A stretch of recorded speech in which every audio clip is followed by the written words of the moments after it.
Things I love, starting new projects. Things I hate, finishing projects I start.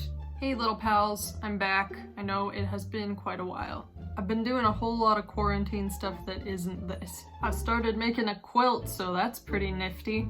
Been eating a whole lot of Cheez-Its too, extra toasty variety. But in the name of having an attention span that's more than like 5 seconds long, let's get back into it. Okay, so when we left off before, it was the year 1890, and the newly formed United Mine Workers of America were about to start taking some of their first actions. Remember this stuff? Yeah? But before we continue on with that story, I want to revisit our current pro-coal president for a second.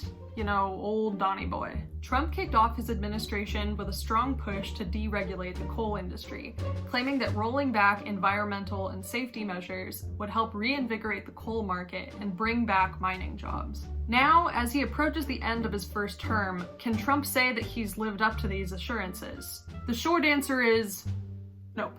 Even though the Trump administration has taken aim at over 95 environmental rules and regulations since 2017, the coal industry continues to decline. Relaxing federal carbon emission restrictions, weakening the Clean Air Act, and relieving mining companies of many of their environmental cleanup duties has not been enough to produce the industry comeback that Trump promised. In fact, at the end of 2019, US coal consumption was at a 40-year low. Though coal prices did experience an initial spike when Trump was elected, they've now declined back to where they were at the end of Obama's presidency. Coal-powered plants also continue to shut down, as cheap natural gas and renewable energy become more sensible power sources for businesses to use. Unsurprisingly, trying to create thousands of new coal jobs in such a climate is a bit like trying to raise the dead.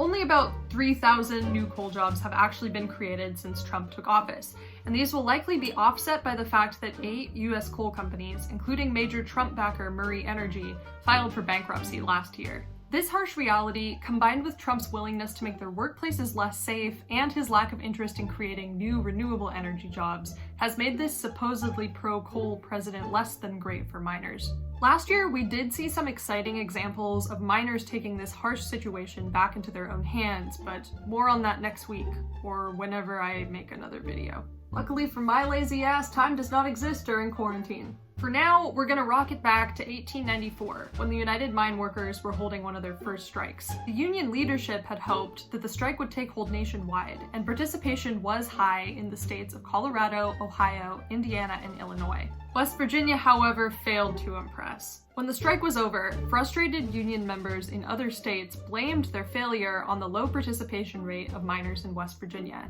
who they saw as scabs for continuing to work. This same pattern would repeat itself again in 1897, and the union leadership realized they needed to pour some extra juice into organizing West Virginia. It was around this time that a certain Mother Jones came to coal country and began to get involved in miners' labor struggles. This 60-year-old Irish-born veteran labor agitating spitfire was exactly the kind of organizer that the UMW needed to crack open West Virginia. Jones first got the attention of the union when she got women, children, and other community members involved in the 1897 strike in Pennsylvania. Though this was initially a very controversial move, Jones eventually proved that getting the whole community involved in labor actions was extremely lucrative.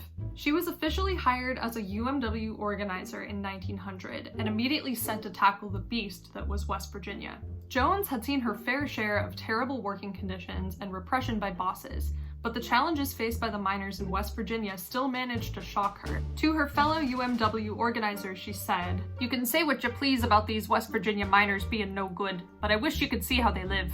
Going up against West Virginia's draconian mine bosses wasn't going to be easy, but Mother Jones quickly earned the trust of many miners with her tough character. When company officials at the Kelly's Creek Mining Company told Mother Jones that she had no right to speak on their private property, she made a show of pulling on some rubber boots and continuing her union spiel from the middle of a nearby creek. Later, she overheard those same officials saying they'd like to hang her from a tree, and the miners watched in fascination as she marched right up to them, pointed to a tree, and dared them to follow through with it. Brash actions like this definitely helped to increase Mother Jones' popularity among the miners, but even more impressive was her efficacy as an organizer. Jones' practice of mentoring young, local miners who showed an interest in the union began to build a strong network of local organizers throughout West Virginia's mines.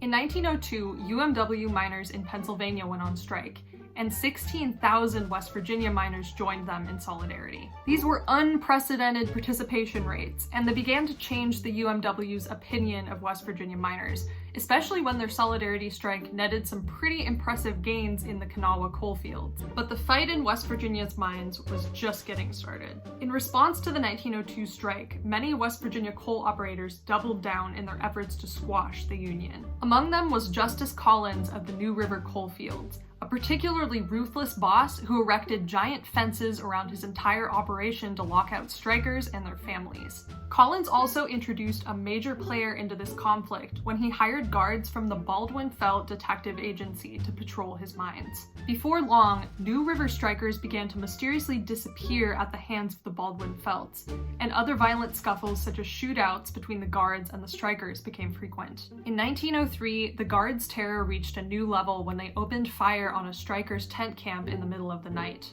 6 of the strikers were killed, and Mother Jones remembers consoling the sobbing wives of one of the casualties. On a mattress wet with blood lay a miner. His brains had been blown out while he slept. This atrocity made Mother Jones feel like she had failed her miners, despite her best efforts, and it would haunt her for the rest of her life. The UMW soon suspended all of their official organizing efforts in the New River area, fearing that they had gravely misjudged the dangers that Union members would face in West Virginia. But out of this terrible, bloody moment came one positive thing: a group of newly radicalized young miners who would later become some of West Virginia's fiercest union organizers. One of them, Frank Keeney, had become enraged by watching hundreds of strikers' families be evicted and forced into homelessness and extreme poverty. Their plight revealed to him that fighting for labor reforms alone was not going to be enough. If he really wanted to help all working-class people, he'd have to integrate his union involvement with a larger struggle for a more just socioeconomic system. Keeney became involved in the Socialist Party of America and the UMW concurrently, and he would be a radical voice in the union for many years to come. So, with the violence heating up and more miners like Keeney becoming radicalized, the conflicts in the West Virginia mines were heading towards becoming a full-on war.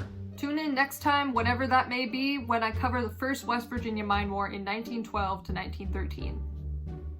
If you need some mining-y entertainment in the meantime, I just watched the movie North Country that came out in 2005, and I really liked it. It's about women iron miners in Minnesota, I think, fighting against sexual harassment in the workplace in the 1970s and 80s. Good stuff. Peach is apparently a little too busy to make an appearance this time, so she sent this body double. Not quite as good, but I think she'll do. Try to hang in there until next time, and I highly recommend the Extra Toasty.